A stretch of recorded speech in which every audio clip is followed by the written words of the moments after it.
Hi all, welcome back to DD at Peleliu. This is my take two part 7.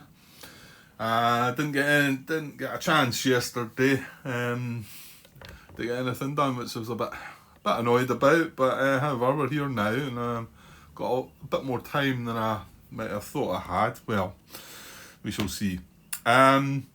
So yeah, I just wanted to just double checking where we were because I missed the whole day there that without doing it. We're on turn 5 and we're on the second event phase, which start second event, card draw. Our action comes into play, catastrophic loss begins and sets itself at 10. But we've been through Japanese fire phase anyway, and we're on the second event card, which brings up one of the little issues that I wanted to talk about. Not really so much an issue, but I've had the chance to watch a lot more the lockdown gaming guys' videos. What I did, I think I'd started watching the second playthrough that he'd done, which he calls a new strategy. So it was a different strategy he chose to do it. And I watched the first 2 or 3 parts of that, maybe a bit more, I don't know, because they're really quite quick. And like I say, he zips through them. The guy certainly knows what he's doing. He's played the game. He must have seriously played the game a lot. If you want any kind of tips, I would certainly watch his videos. Now, I did say that it looked like he was cruising through them and not really making mistakes, correcting a few things, blah, blah, blah. So anyway, however, I got the chance today, well, the last couple of days at work, to watch back some of the first playthrough that he'd done. And Martin was following along, making comments, picking up quite a few of the mistakes that he was making. It does look like he makes a bit more mistakes than I thought at first. Now, whether that his first playthrough and his second playthrough, he tightened things up. But listen, I'm not surprised he's missing some things. Really frantic, really quick. I mean, you're talking a turn going by in 18, 19 minutes, videos at that length, which is unknown to me, and that's the full turn when you're deeper into the game. Okay, some of them go a bit longer than that, but he's got a system where he marks the units with cubes, when they've carried it in action. Unfortunately, he doesn't use it to the T, and some things get missed out and forgotten about, and there's certain moves that haven't been made. And there is 2 or 3 others. Now, give him his due, he reviews back his videos, as I do, and starts the next part with some corrections that he's noticed that he's made mistakes himself. So that's good as well. Like I say, Martin, throughout the first series of these videos, has been following along as well, picking up a few mistakes. But there was still quite a few that I noticed that Martin didn't mention either. And I'm going to bring up 2 or 3 of the things that I had to go and look at myself in the rulebook in case I was getting them wrong. I don't think I was, but however, although there's one question mark about something. Yeah. So I'll come back to that. But yeah, definitely worth a watch. If you want have some strategy in this game and how about to go about having a go at trying to win it, I'll tell you what, it encourages you to maybe try again. And after watching some of the stuff, some of his thoughts, and like I say, the second playthrough has a different strategy where I think he tries to go up here, which I've not watched, but the first strategy, he does sort of battle down here a bit, but it becomes really tough down here, and then he's struggling to get along here a bit. But it's good though, and he clearly knows his stuff about the game. And whereas I'm sort of saying, right, what do I do? What do I do now? I mean, I know how the game works, but I don't know where to go. I don't know what to do. There was a comment from Hal. Yeah, I'm going to go through a few comments first as well before we get started. You'll be glad to hear. Comment from Hal suggesting that my strategy should be what the victory conditions are, and then he also comments that you get to that in the end. But yeah, that's about as good as I can sort of come up with. But anyway, and the fact that they're quick videos as well, you can get through it. Okay, so a couple of comments. This was coming back to part 3, is that? Take 2, part 3. From Michael, he says, and it was in reference to me putting a unit in a hex to go and CC it. So I had a US unit in, although I think what he says here is a US unit, where a US unit moves adjacent. I mean, this isn't really relevant, but he's made a comment on it, so I thought I should bring it up. If I remember correctly, Saipan, and this is about D-Day at Saipan, has a rule that when a US unit moves adjacent to a Japanese unit, the Japanese unit's range of fire becomes limited to 1 hex.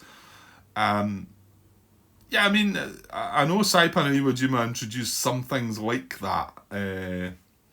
But I mean, there's nothing in these rules that say that. I thought there was maybe something about when we were in the hex beside them, before close combat actually occurred, that there might have been something there. There's not really. There's one thing about if you're moving, making an infiltration move past the unit and you're moving it into a US unit, there's a US unit there that, concentrated fire doesn't apply. But there's nothing regarding that. Like I say, he says the Japanese unit's range of fire becomes limited to 1 hex. My opinion, the same should be true for Japanese unit that has an American unit sitting on top of it waiting to conduct CC. He's got a point regarding what's going on, I suppose, that how should the Japanese... I think it was when I went in there to CC, and then I said, what was it? I said I couldn't move through into here, I think. I can't remember exactly. I tried to look at where he got a timestamp on it, but I'm not sure exactly. But I mean, listen, it is a different game. I mean, my reply was, I don't think there's anything suggesting this happens in Peleliu, to be honest. I do recall Iwo Jima and Saipan messing with things like that more, though. But, well, Iwo Jima and Saipan are things that require some attention before we go back there, and then, well, I will not be holding my breath on that. So, anyway, so moving on. Yeah, so that was part 6, my last part. There was quite a few comments from that. That was Hal talking about my strategy and then victory conditions. Unfortunately, Michael thinks I'm right in the fact that when it says pass through, it's not the same as into the hex when we're talking about tracing US communication. Both myself and him have that wrong though, and the reason being is because it actually words it. We'll get to that in a minute.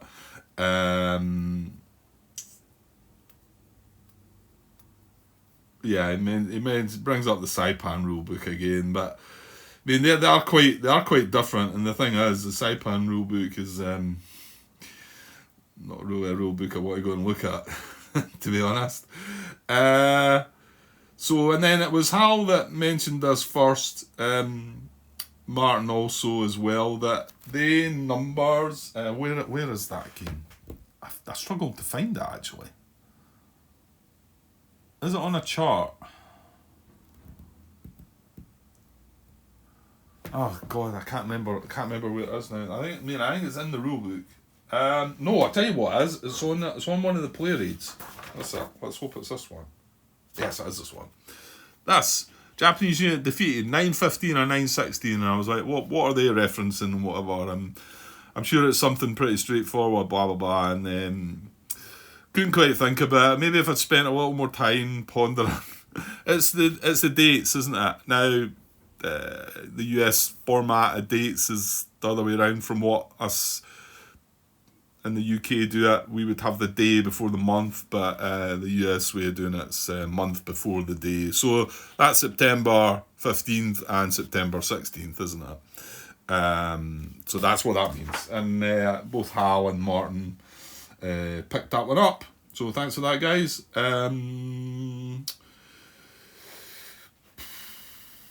Right, I'll just go to Martin's comments first then, I think, before that last one and Michael's again. Not quite sure I was picking them fully up here. Anyway, so Martin talks about the dates again, yeah. And then at the 12-minute mark, when we're talking about US communication, and he has time-stamped it, that's what I said, 12-minute mark. It's 11.31. And this was a bit frustrating, and I feel a bit foolish as well, but So he says you are right, but I did do it right, but my issue there was I was wanting to do it in another way, or I was wanting to read it in another way. So let's just read this again. A hex is a US communication if it can trace a path of hexes of any length from the hex to a US landed beach hex. Sorry, it's just really the last sentence there. The path may not pass through any hexes occupied by or in the field of fire of a Japanese unit. And this is a bit Michael mentioned. And yeah, I mean, if you read that, it may not pass through the hexes, right? So it's not really bothered about what's in that hex. That could suggest it's meaning it can't go right through that hex into another hex, right? And I suppose but I thought that can't be right. It must be that it blocks communication in that hex. However, and why it's not written the same as this is written, I'm not quite sure. I mean, it's only how many words? 2 words? Where is it? Yeah. May not pass. Yeah. In fact, yeah, it's 2 words. Into or. That's the words. So, yeah, 11.31. This is where Martin highlights that. He says, you're right. The rules say US communication may not be traced into or through a hex in the field of fire of a Japanese unit, even if that hex is occupied by a US unit at 11.31. And I'm like, right, and he's got in bold into or through, and I'm thinking, well, it doesn't say that there. It says it here though. Wait, no communicating through Japanese fields of fire. US communication may not be traced into or through a hex in the field of fire of a Japanese unit, even if that hex is occupied by a US unit. So it's got it there into or through, and it's just got it there as through, which is a bit of a shame, but I mean, I did read through this rule as well, because I remember I didn't do it when I first read this, and then after the fact I thought, right, let's read on and read this, but this bit's not correct. So it does mean that position, that you would not be able to trace communication whatsoever, and that was over here when we were doing this CC here, weren't we? And we were contemplating this cheeky little move where we could maybe withdraw it here, and then we thought, well, we can't trace communication here, but we can trace communication down here. And then I thought, because that's you're not going through that hex, but we are tracing into that hex, and purple fires into that hex. And for that matter, this was other brown and yellow firing at this. Well, brown we've taken it now, but that was where the CC was happening. And it was disrupted, doesn't matter, it's still firing into there. This yellow position's firing into here too. So we cannot trace US communication down into the beach hexes. So, and right now, this cannot, I don't think, trace US communication. So then he carries on that means you don't have a hex that is in US communication. Remember, we're looking at the hexes all around. All 5 of them that were around, and then I also mentioned this, none of them were in US communication. He said, so if you withdraw from a CC in the brown position, yeah, if therefore you don't have US communication if you withdraw from a CC in the brown position. Consequently, there is no preferred hex, so it's your choice, and you can withdraw to any adjacent hex. So I could withdraw to there, or there, which was the important one. Michael chimed in saying that the rules are definitely unclear about US withdrawal move, but the other bit, this isn't US withdrawal. Well, that was actually, wasn't it? Yeah.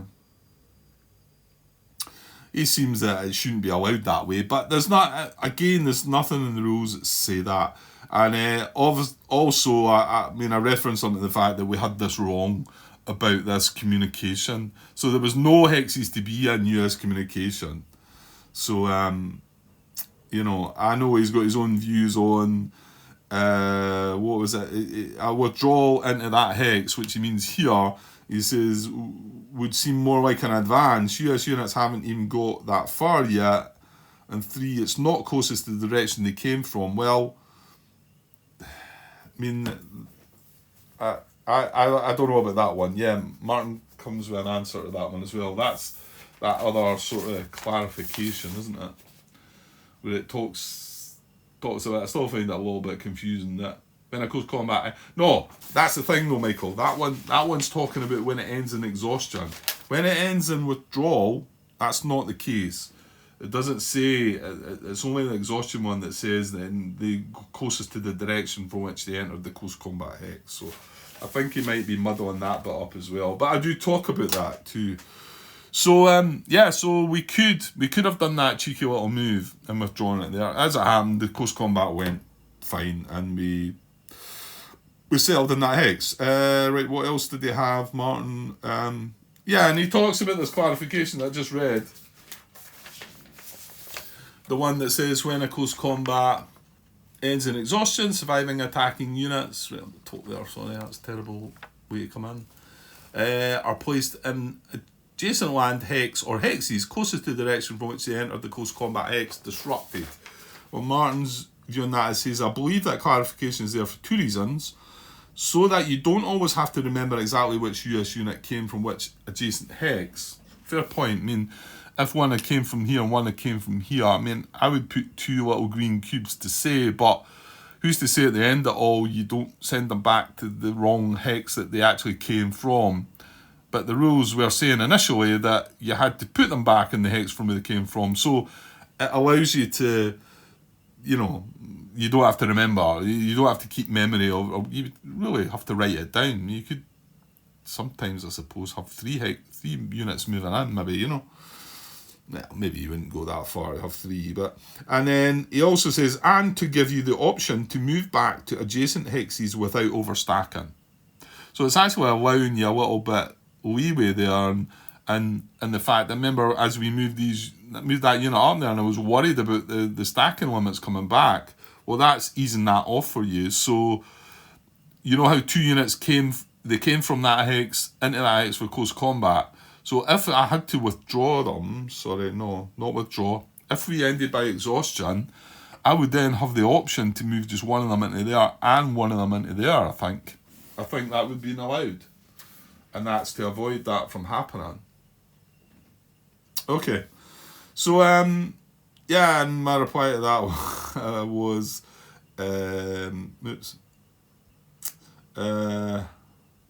yeah, oh my, I did read that rule also, honest. Yeah, about the whole communication. But, well, look, we've done it right. We thought it was like that.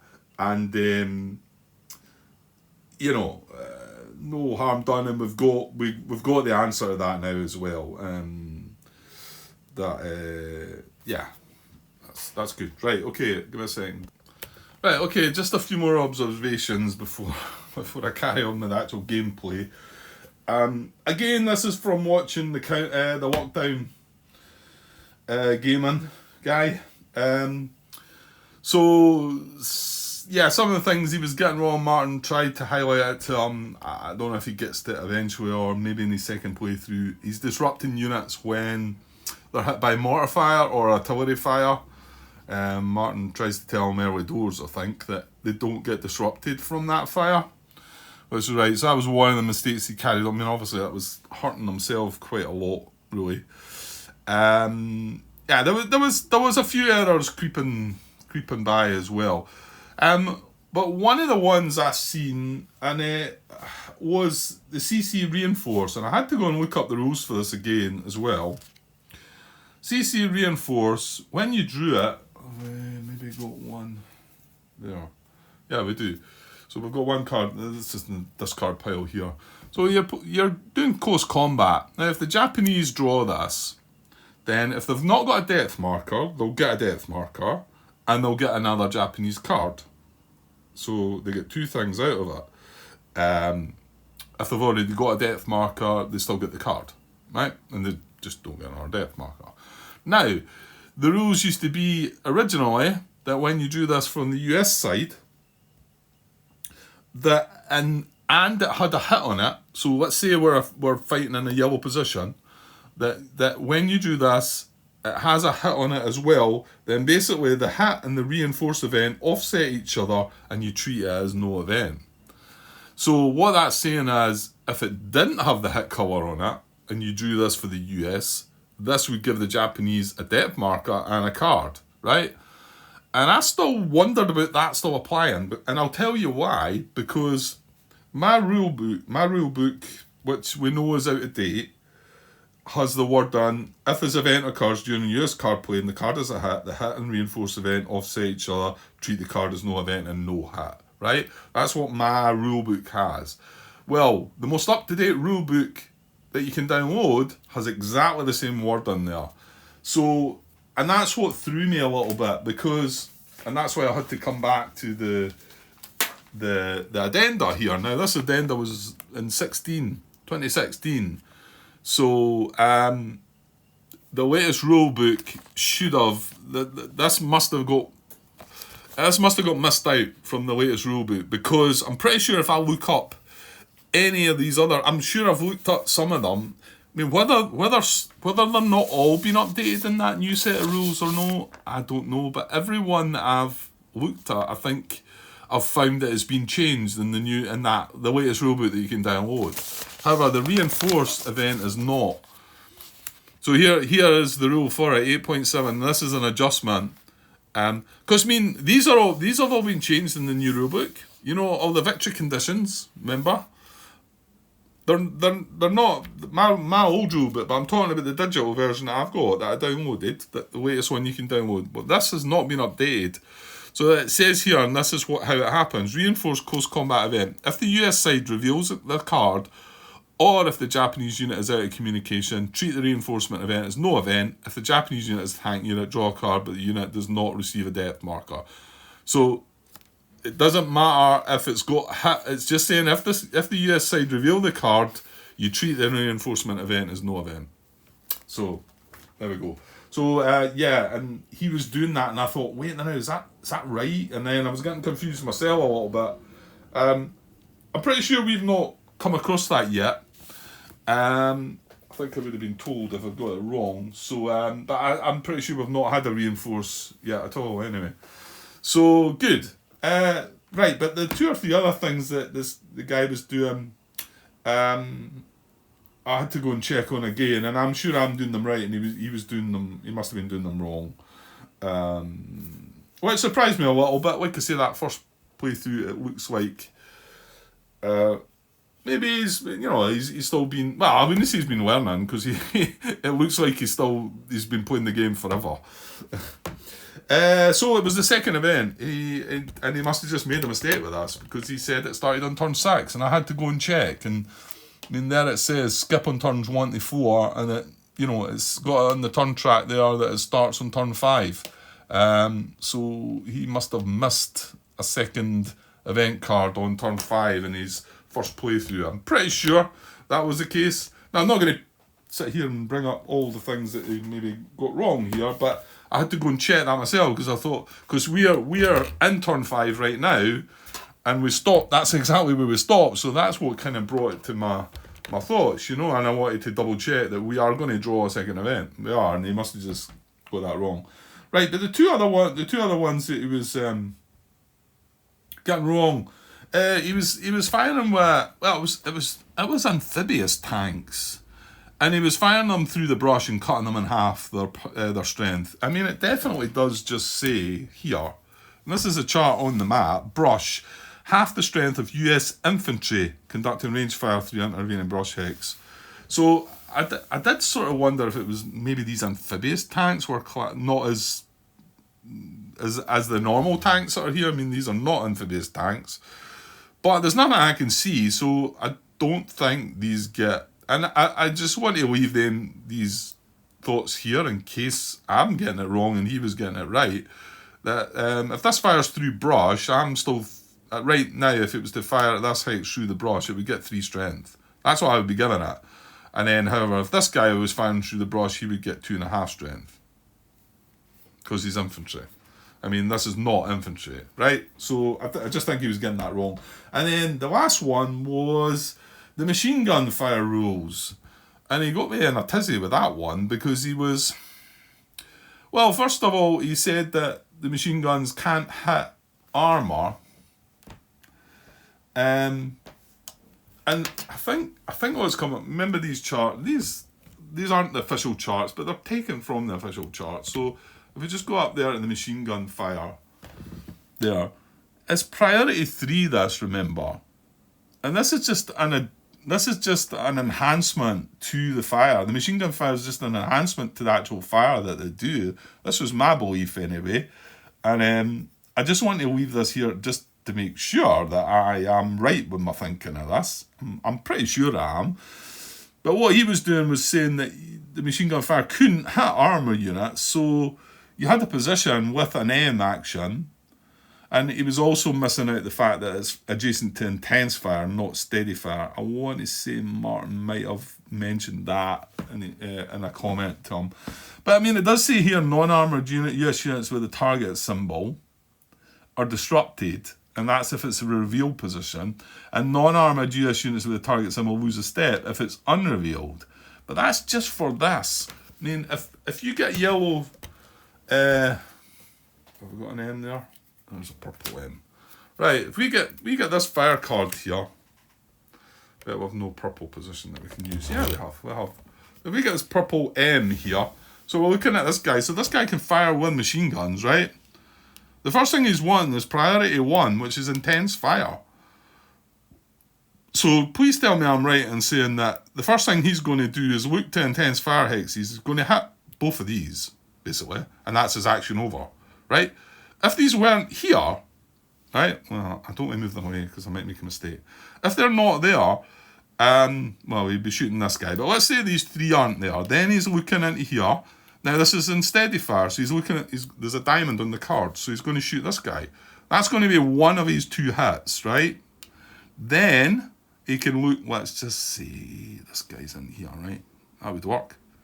It doesn't matter about the symbol. No, it does matter about the symbol, I think. So let's just say that guy's in there. So he's hit that with steady fire.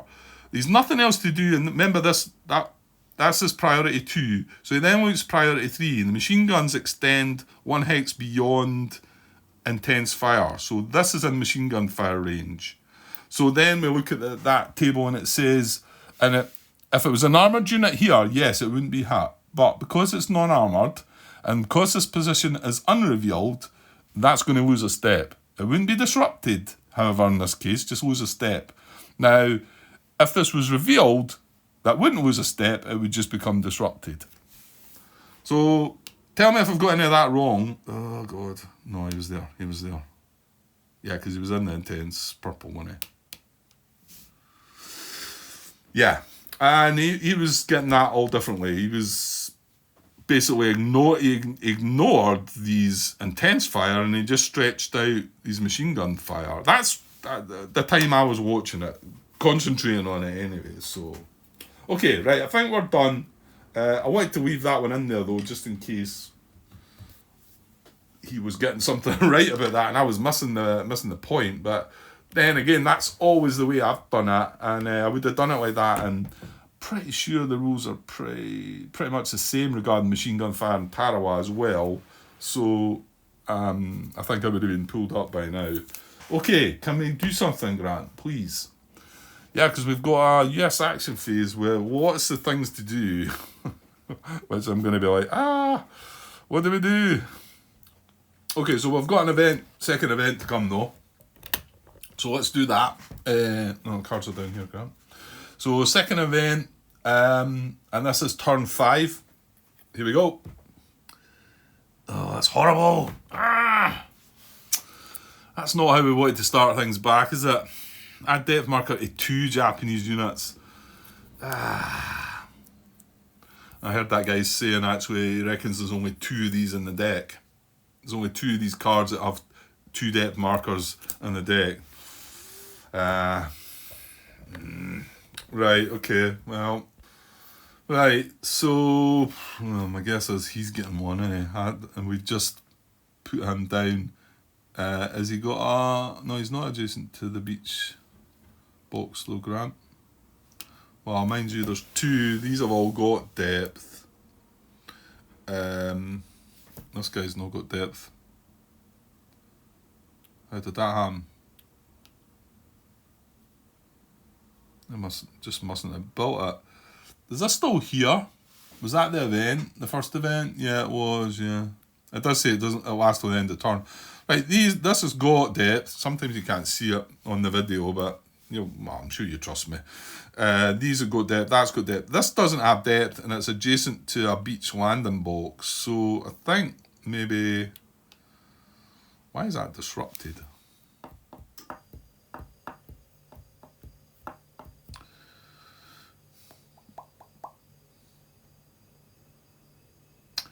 I don't know. Did we close combat or something? No, I don't know. I mean, did we attack? We didn't attack that. Yeah, I'm a little concerned why that's disrupted, but see, that's what happens when you leave the game for a day or so. How else could it have been disrupted? I don't think I've done any barrage stuff. I mean, I do have this tank along here, but it wouldn't have been... We've got the HQ in now, so... But that was before... In fact, was this tank not just landed as well? I don't know. No, I don't think so. I think that was there.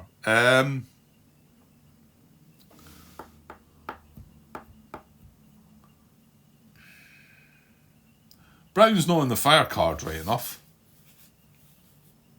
But I mean, it can't be still disrupted from the start of the game, surely.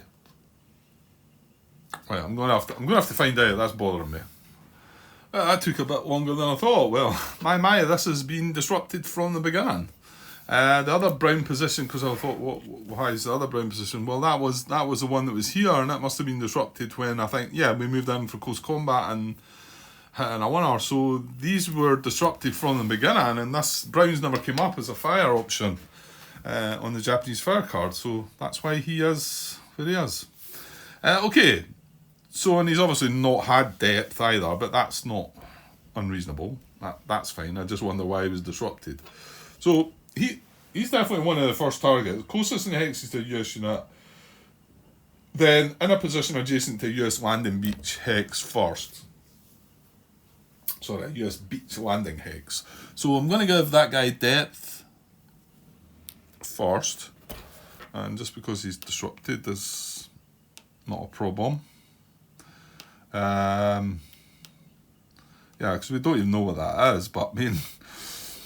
Yeah, we've never really had the chance. I think we've always been disrupted to be able to do anything to it. I mean, even to sort of have this crazy idea of jumping into the hex. But yeah, I think we just want to back off of that. If we get the chance to do anything, we want to back off of it.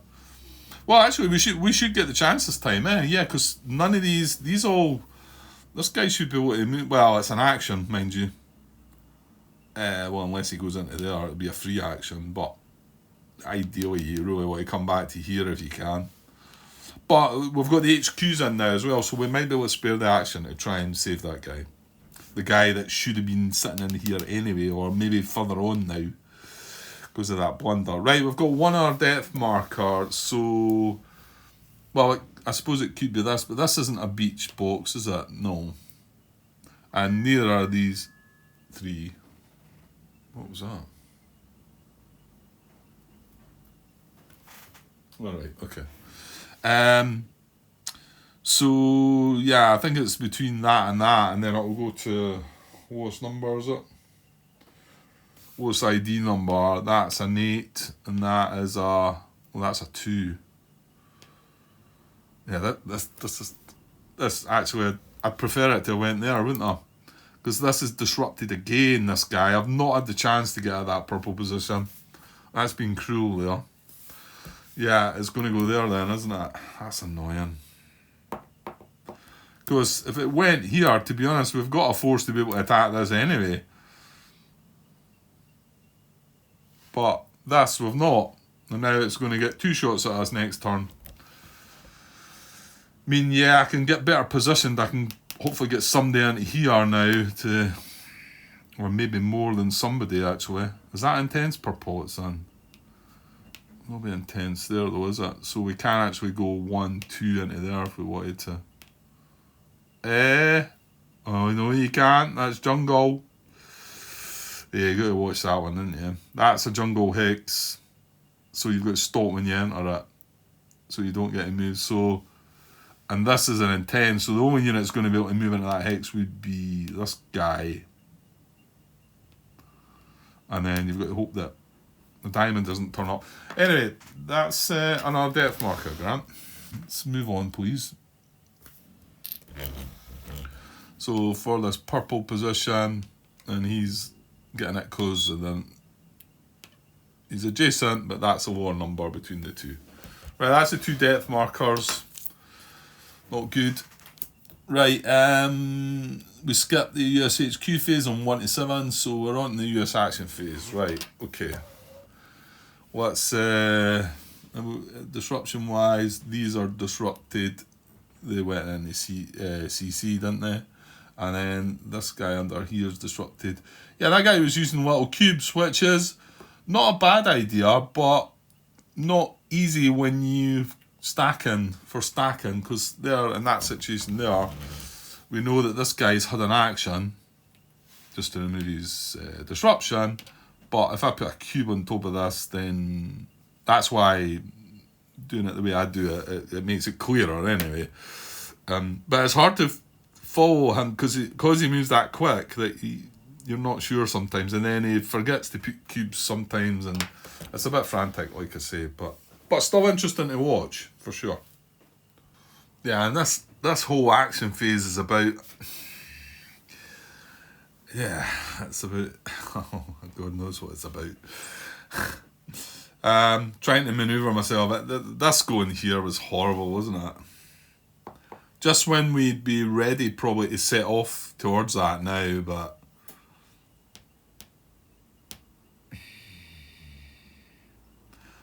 I don't know what to do about that, if we should try and push towards it or not. Well, we need to secure this. We need to get rid of this guy, which shouldn't be a problem. We need to try, see if we can maybe manoeuvre these guys into here. I mean, that guy should be able to, I mean, these can't even, well, it's one of them's a tank, mind you. It'd be a infiltration move into that hex, but it'd be better just going down there, I think. I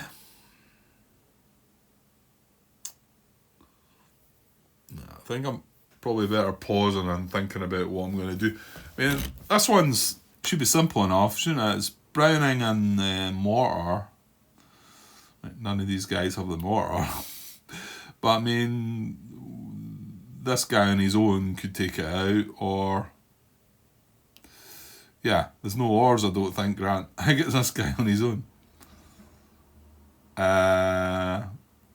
Yeah, it's going to be somebody adjacent to start the fight though, so it looks like it's probably going to be him. Should we not just do that now and get that done and dusted then?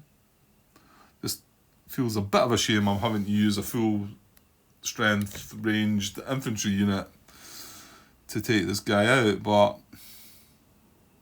yeah, none of these have mortar. Did you get mortar from a tank? No. Artillery and bazooka.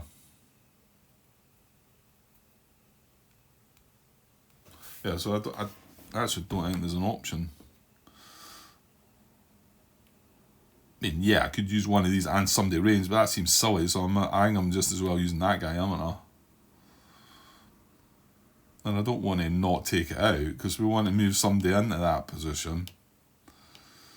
Okay, so it looks like, and remember, the HQs, they give a free action to each. The regimental HQs give a free action to everybody in a 1 hex range, and the hex they're in, obviously. So, yeah, we're going to use this guy to attack. Get a free action to attack that. Got the weapons, got double, that guy's gone. And he, well, again, I don't think that guy was putting these units up here, was he? He was just putting the elite ones in there. Yeah, you know what? I'm going to take these away, because it's going to gather up as well. What I'll do is I won't put them in that box, but I think I've eliminated one. Yeah, I do. I'm just going to lay them at the side. I'm not going to put them back in my wee container. Because there's one already in the container, but he was removed from play. But if somebody wants to clarify that these are removed from play, then that would make it easier for me. I'm pretty sure they are, but I'm just like... just sometimes a bit feared. I'm a bit feared to do it. Okay. So a couple of things. It looks like the. Oh no, I can't because of the jungle. We've already said, and these are. See, maybe I don't want to go for that purple position then, because obviously you'd want to go through this hex. That's going to be a bit yucky, isn't it? And the other thing is you can't have ranged fire through the jungle, remember, as well. Ah, that's nasty. I think this guy's going to move into here, though, because he's the only one that could make that move, because he's starting an intense purple. Yeah. So he's getting a free action from that HQ, so he's moving into there. And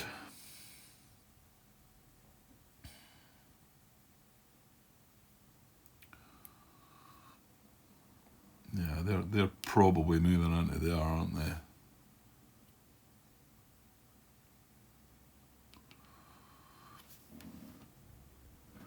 As I was almost about to move this guy into here, but then I had this temptation to move both of these in.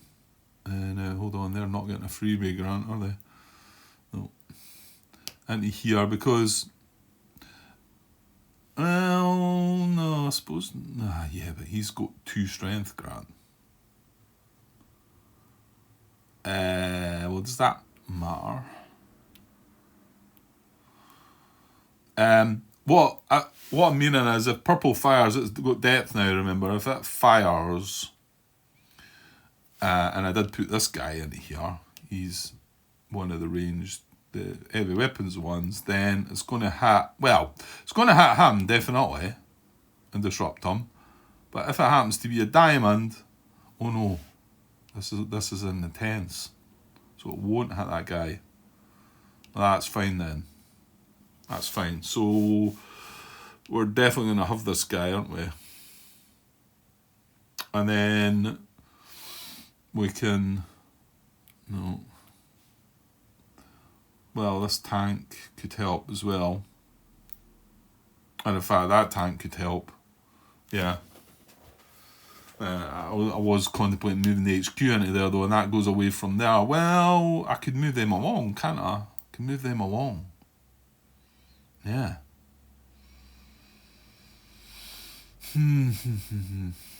So... but then... yeah, well, like I've said, these would be an action grant, so maybe just leave them there just now, maybe. Right, okay, so I'm going to move these into here. And... no, that's a problem, though. Hold on. Well, I'm moving that into there.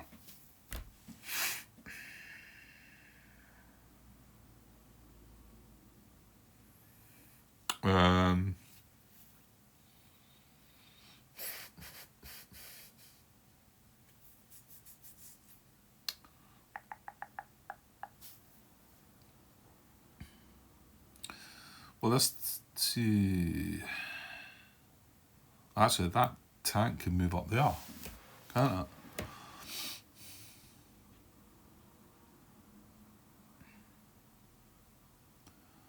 That tank could move up there. I never thought about that. Yeah, I think that's a good idea. So he's getting a free move from the HQ as well, and he's going to move into that hex too. And it's not concentrating the hex. Now, that would normally be an infiltration move, but he's a tank. Now he's an amphibious tank, but I think that's alright. Yeah, page 14, 7.33 infiltration move. If you're moving a US infantry or engineer unit from a hex adjacent to and in the field of fire and occupied non-disrupted Japanese position to a hex also adjacent, I mean, I'm not going to keep reading. It doesn't mention. Tank units making this move do not check for Japanese fire. Artillery units may not conduct an infiltration move at all. So there we go. So I mean, and as a tank, I mean, it's an amphibious tank, but it's a tank. So that's okay, and then that then frees the space up to probably put this guy in here, I think, and then move that tank along. So I think free move into there for that guy. Yeah, I've not decided about him yet. I think he might just move up now because we're all right, I think. I thought there was going to be a space issue. Yeah, I think that can just go up there, and then this tank can come along here. Because there's nothing better. You can't barrage yet. Everyone's unrevealed. So the tank moves along there. Yeah, the tank can't do anything. It can support an attack, but and then finally we move the HQ. So the engineer's staying where he is. Actually, is that not? I don't think it matters. The engineer's not going to get hit, is he? There's plenty of other stuff for Purple to take out before he gets hit. I mean, I could move him into here.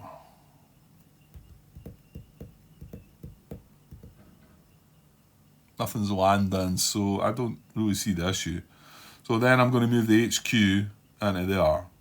You have to move the HQ last to be able to, as soon as you move that HQ, that stops them giving out free actions.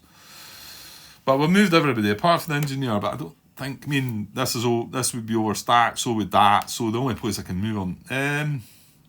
Right, you're forgetting you can move more than one hex, Grant. That's a point.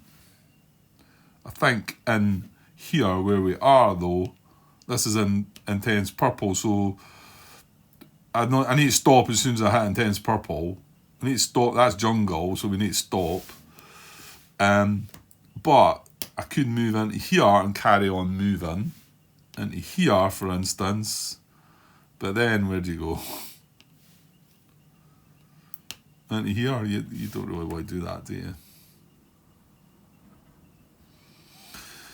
I mean, the engineers have got the flamethrowers, so they are useful for close combat. So you don't want to leave them lying behind. But I think at the moment, right, it's just as well staying where he is. Yeah, I think that's fine. Well, why not just leave the engineer and the HQ just now? Come back to it. I really don't know what I want to do. Okay, I'm going to occupy these with something to stop the issue, but I need to know what it is I'm going to do, and I'm feeling like I'm wanting to go for this. But, we're only going to get up to here and have to stop. I hope red doesn't fire, and then get up to here and stop, and hope red doesn't fire.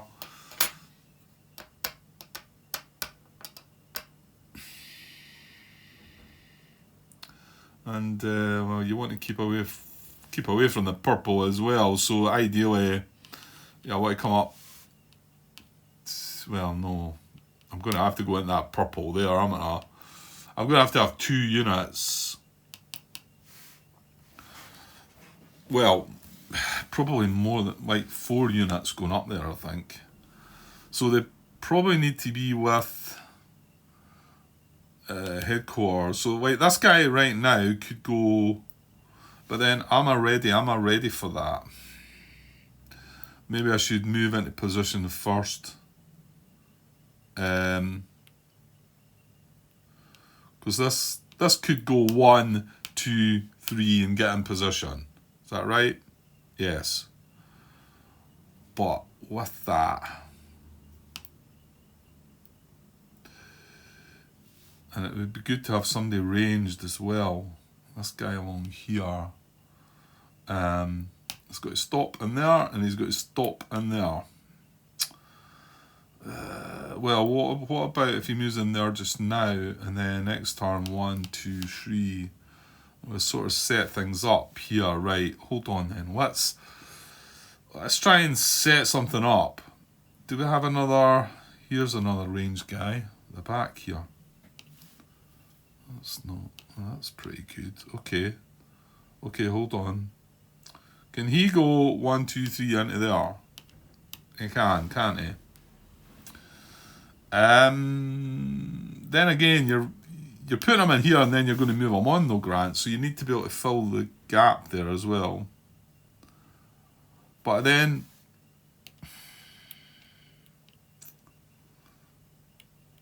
it leaves. Oh, hold on. This guy could actually no. This guy could go 1, 2, 3, like we've said. Then you'd have him and him, and then next turn they'd both be able to go 1, 2, 1, 2, and both be in here. So then you'd have 2 headquarter units with 2 7 strength units.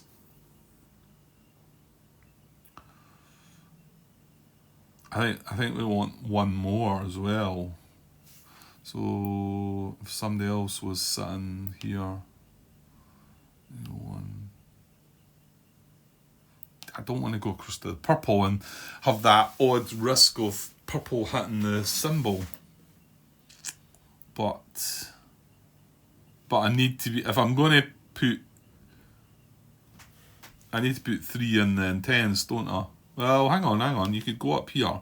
One, I could occupy this, and this, but then that's then going to be within 3 of these. I don't want to do that. I don't want to be in 3 of these, because then they reinforce or muster.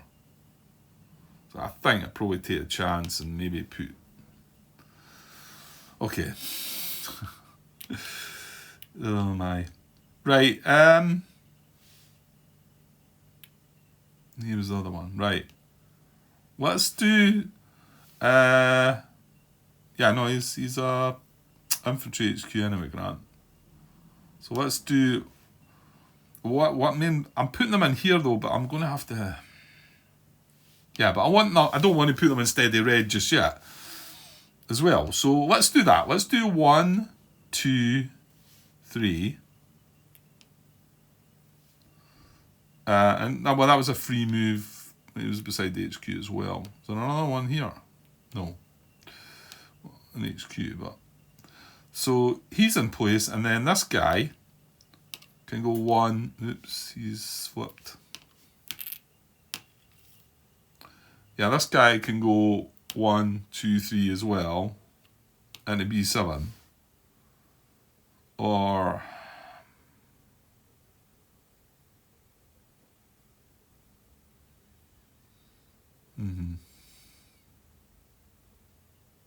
Well, actually, no. Let's just put him 1, 2 into there.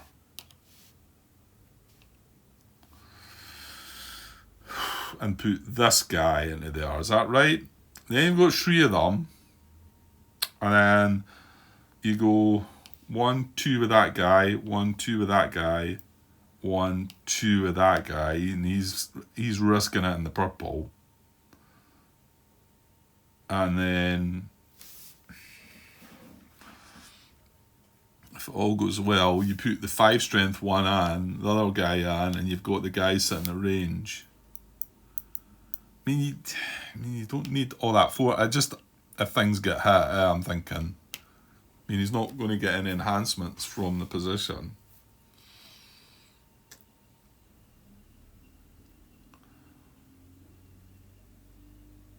Oh. Right,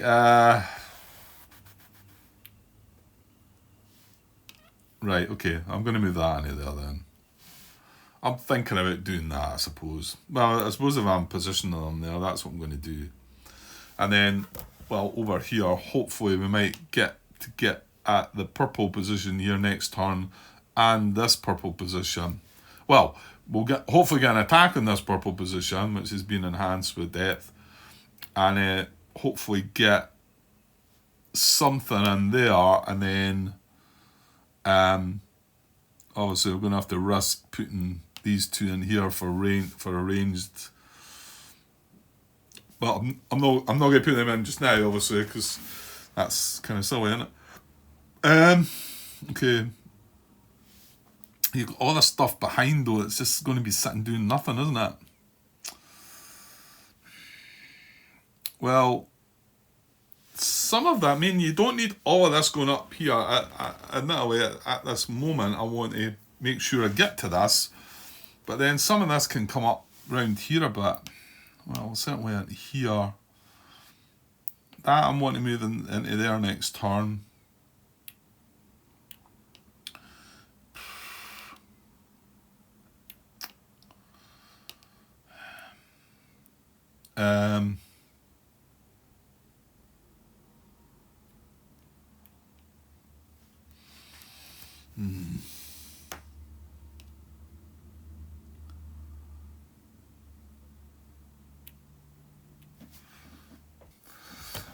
I'm always just frightened I'm making stupid moves, and that's what delays me and stops me from getting the game moving, really. You know what I mean?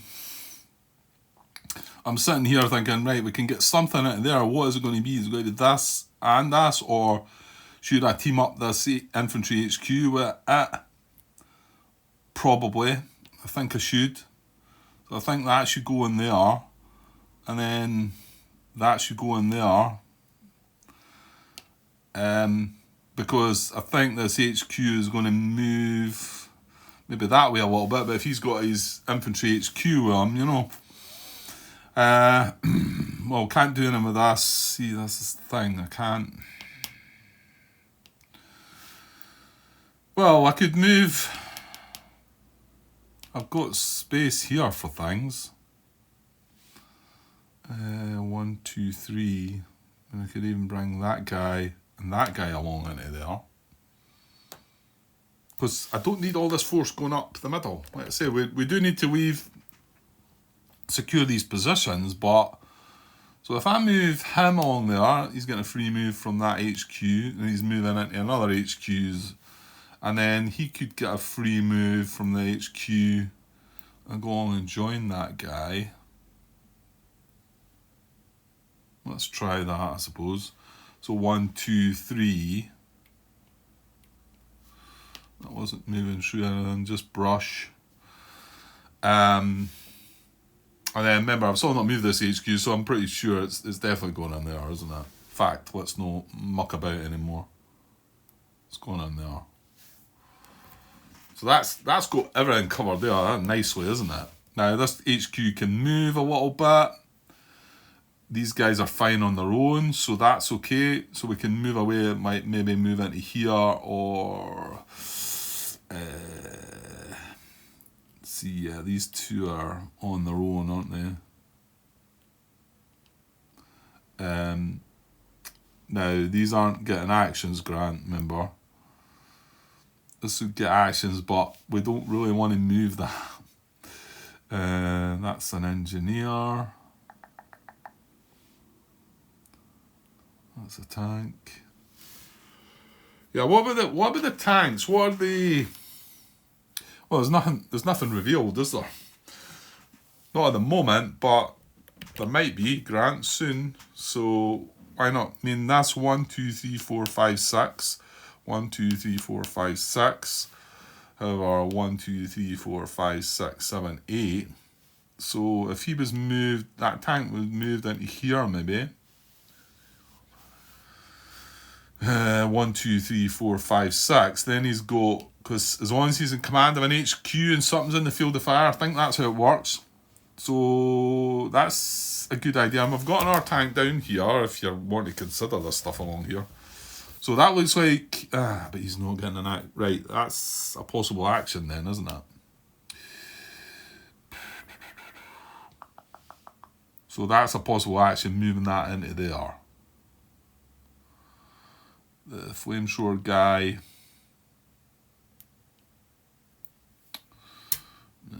No, because I'm wanting to...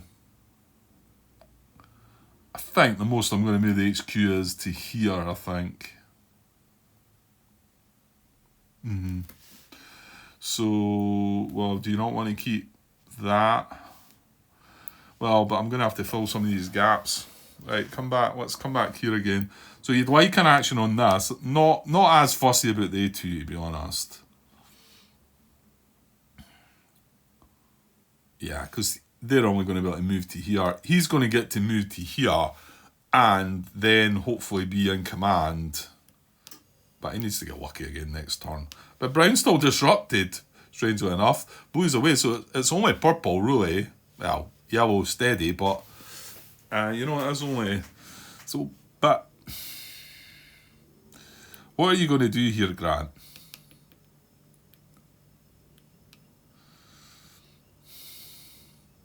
I mean, can we attempt to take that purple position on?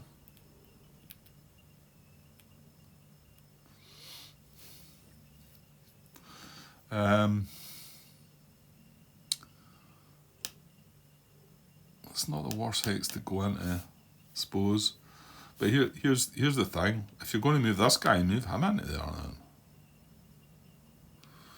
I mean, and these could just go 1, 2 into there if you're wanting to try and have a go at this. Well, and you could move one of them and you could have 4 or 5 strength units. Brown, yellow's steady, brown's disrupted. It's just purple. I mean, yeah, it can hit 2 things. I mean, I know this is getting what it's getting, but... yeah, I don't know. I don't feel like I can just sit in this position and waiting on brown and purple picking us off with steady fire throughout the game. So, yeah, let's try. I think we've got to have an attempt at this. Well, the HQ can go in there, like I said. These are 2 5s, these are 2 5s. And we've got this fact. Well, an actual fact, yeah. I mean, if we can give an action, these could support an attack on that too, couldn't they? Hadn't really thought about that. Okay, let's do it. Let's send these two 1, 2 into here. Free action from the HQ. Ooh, this guy's ranged. Okay. That's good as well then.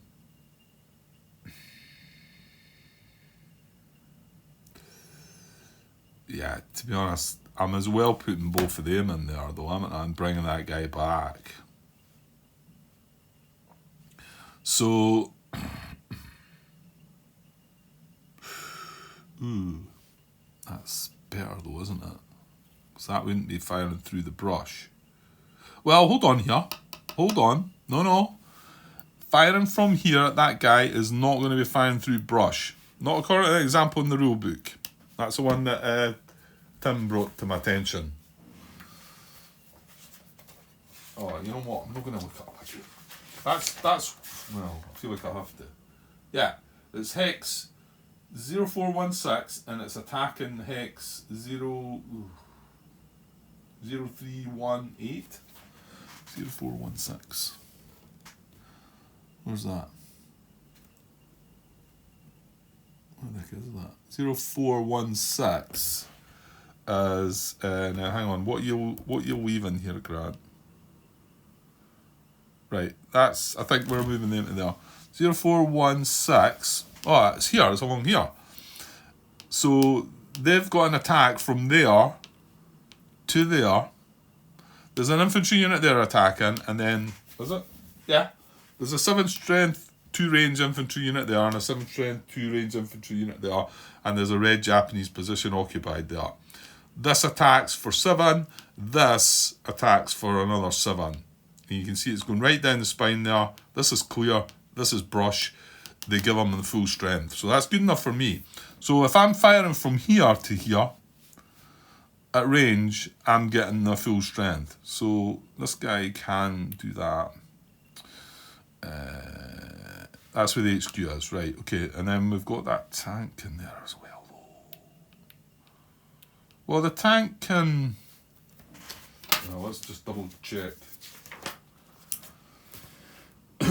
Right, to join an attack, tank units must be on range, and at least one of the following must be true. Tank units adjacent to the target hex, or tank units adjacent to an attacking infantry or infantry HQ unit. An attacking one. So in actual fact, that tank could be sitting there if that range guy's in there attacking there. Starting to think if we can have a go at Brown well, not instead, but I don't know. Nah, that's maybe just silly.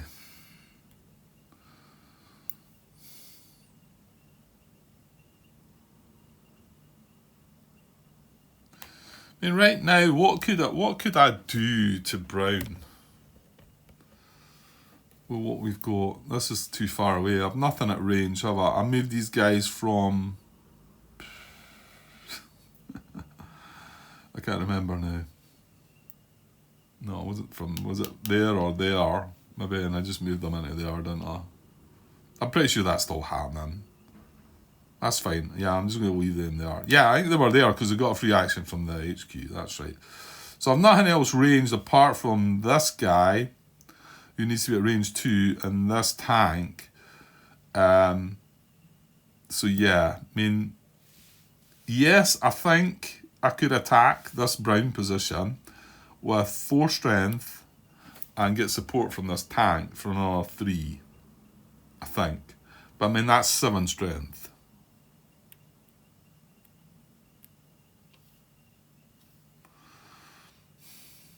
The one thing about it lets you have a look, doesn't it?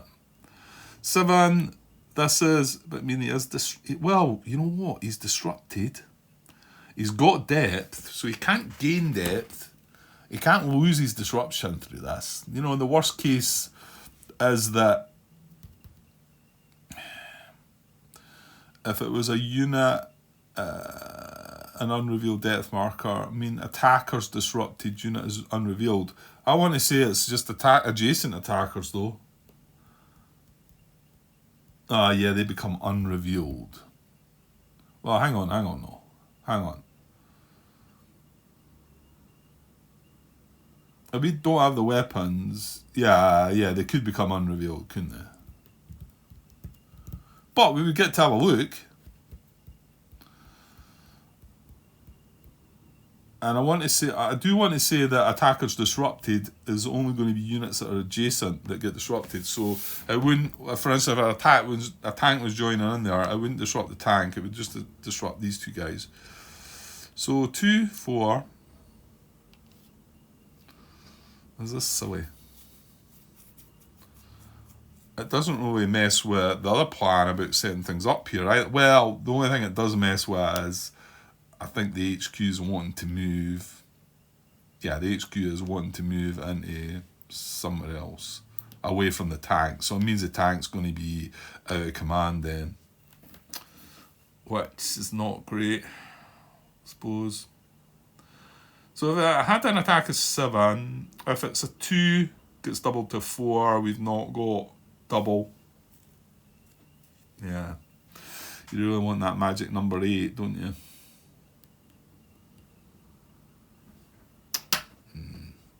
Right, okay, so coming back to this just to make sure that it's going to attack. The other one is or the tank unit is in command of any HQ, or at least one attacking infantry unit is in command of any HQ. So that would be the case, because right now if I don't do this daft attack, which I probably shouldn't do, I'm more than likely just going to move the tank and then move the HQ, and then they're all going to be in command. They're all going to be in command for the next turn.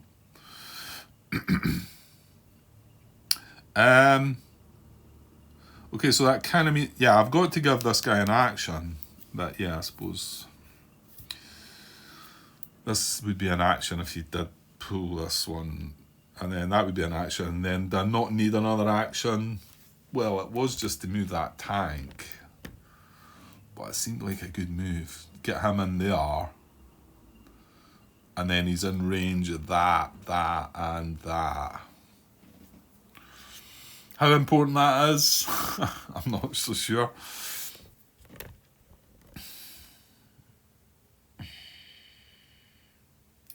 So that would mean I would be spending 2 actions here and 1 there. I've not got 3 actions, obviously.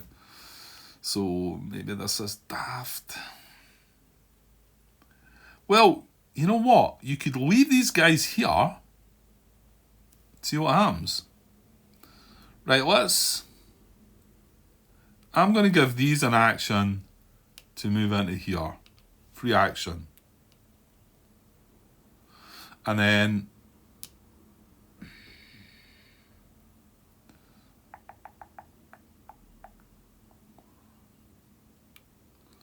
yeah, I don't really want to risk that. Well, I'm saying risk that flamethrower.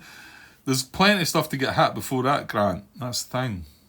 I mean, you might need this flamethrower if you were to go into CC. In fact, yeah, but that's not what I'm thinking about just yet. So let's move that into there. And then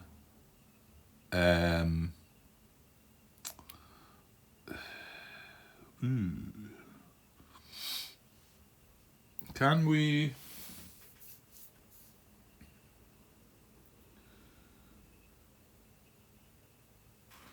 Can we 1, 2, 3, 4, 5, 6. Yeah, barrage, you need to be in the field. If somebody needs to be in the field of fire, yeah. It's just that tank's revealed, obviously, but nobody's in green field of fire.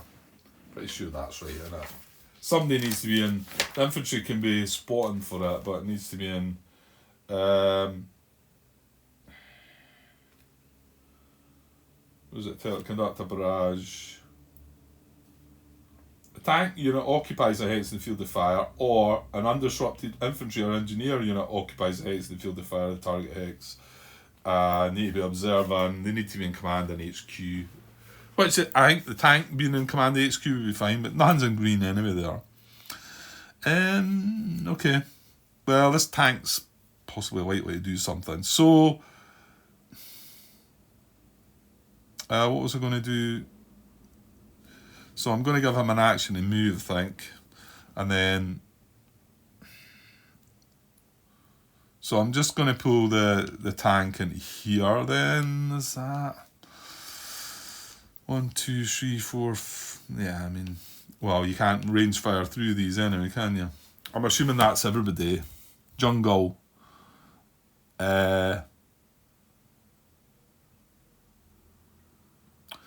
Jungle 2.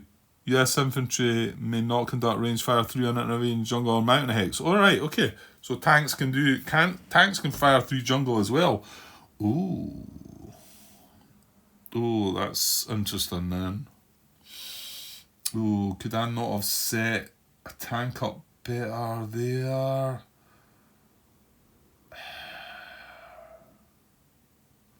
I don't think I can. I could actually. No. Let's just leave it. But keep that in mind, Grant. The tank's not... It can fire through jungle. So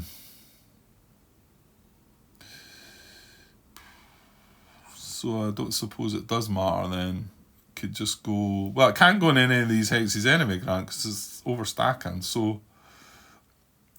Just wants to move... Well, where are you putting the HQ? Ideally in here. Ideally in there. That means the tank. You've got to put the tank into there. Is that a problem? Brown and yellow are steady. Purple's intense, but purple's going to shoot things round about it. No, that's fine. Right, put the tank in there. Right, and then we're going to spend an action on that. Are you sure? Oh man, it's hard work, isn't it? Here's the other thing though. That should be with one of these guys, shouldn't it? So hang on. Let me...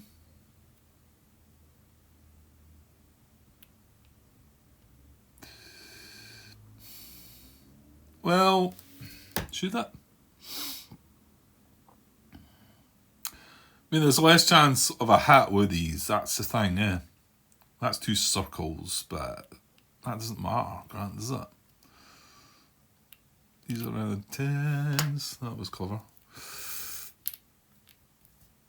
Yeah, watch that other 2 sets of 5. Is that not steady yellow? It is. So you're taking a risk there with that.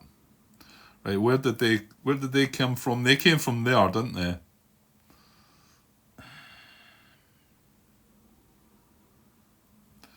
One, two, three. Let me rewind one of the guys. I could put the HQ down there because the middle if yellow. Grant, if yellow fires, is it not just going to take these 2 out? Yeah, I ain't worrying over nothing. If purple and yellow fire in this situation, 2 of these 4 get hit from the purple, and well, remember we're going to move that guy, and these 2 get hit from the yellow. That's right, isn't it? So there's not an issue with concentrating this hex. I don't believe.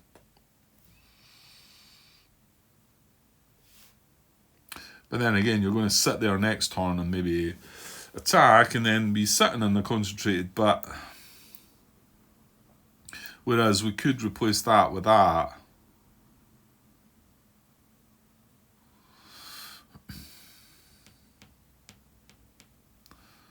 Or I could replace it.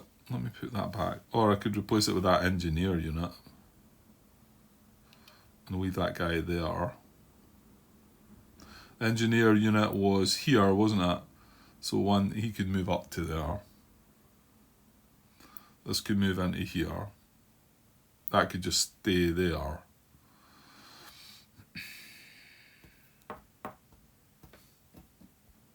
I think I kind of like that idea actually. I think having one of these are good. So I'm going to move this 1, 2, 3 into there on top of him. We're going to have left that guy there. And then we're just going to rewind a little bit on that engineer. He's going to have moved there. He's not moved. But the engineer from there is just going to go up and secure that hex.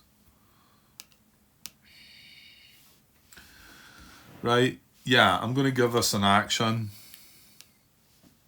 and just bring it back. Yeah, it's got to stop.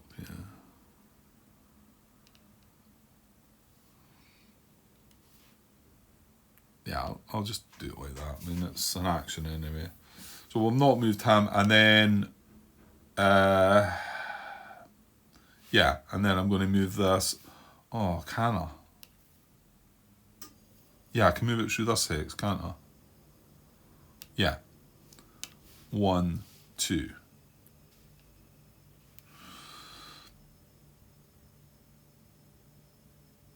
Yeah. Let's do that.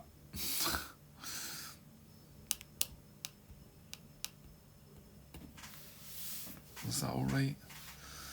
Yeah, because that's a steady hex. That was a steady hex coming through. This is intense. We couldn't... I mean, we've not... Well, I'm quite interested to leave these guys there. They're going to act as cannon fodder and protect these guys in some ways, so... Right, you're getting close to an hour and a half, Grant. It's getting silly. Come on. I don't know what I can do with these guys, really. I think that's my other action, is moving that tank into there. I mean, my other action could be... There's a tank in there as well, Grant. But HQ's going to move along and be able to help him next turn. Yeah, because these are all actions. These are all going to be paid for actions. I've only got one more. This would be free, but yeah, these guys just don't have anywhere to go right now. Or here's the other thing: do I need a bit more down here? I mean, I could swing this guy 1, 2, 3 down to here, but then you've got him. He could, yeah, I don't. Once that HQ moves along, maybe. Yeah, okay. The other action is moving this tank, right?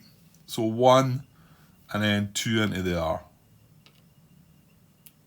Put them on top now, just show the action marker, but I think I'll put them underneath the infantry unit. So that's my 2 actions, and then finally, yeah, I want to be able to command these guys, so the HQ is going to move into there. I'll forget about it. Him? No, it's fine, Grant, just leave him. It's fine. Okay, I think I'm done. That's hard work. It really is. That guy makes it so much easier, honestly. That took me... That was probably close to an hour, wasn't it? Because was it not 20 odd minutes I had? As that really took me, my US action phase almost took me an hour there. He's got about 3 videos then by then. 3 full turns. Not just a US action phase. Okay. Going to go with that, and then I think I should... oh, well, it's the end of the turn, isn't it? So I'll straighten everybody up. I've moved all the HQs. Yeah, let me just pause, just glance at it and then straighten everybody up. Right, okay, just wait a minute. Let's just keep it moving. So, that was the end of turn. Back to step 1 there. And move the turn marker on. Turn 6, catastrophic limit goes up to 12. And we're going to get to land 1 unit on the next turn, so we'll go in the landing box. That'll be the first thing we'll be doing next turn. These cards can be discarded. The deck's fine, doesn't need shuffled. And the last thing I remember there was the smoke marker. Should have come off that, so there we are. Right, okay, so that's the end of turn 5. And I hope to get back to do another bit of turn. Yeah, this is going to start getting about my decisions about what to do are starting to obviously going to start to grind a little bit. I knew that was coming, but I wish I was more confident about just doing things. But I'll try and pause more. But I know some people like to hear my thinking. Maybe not all of you is right enough, but some people maybe like to hear what I've got to say.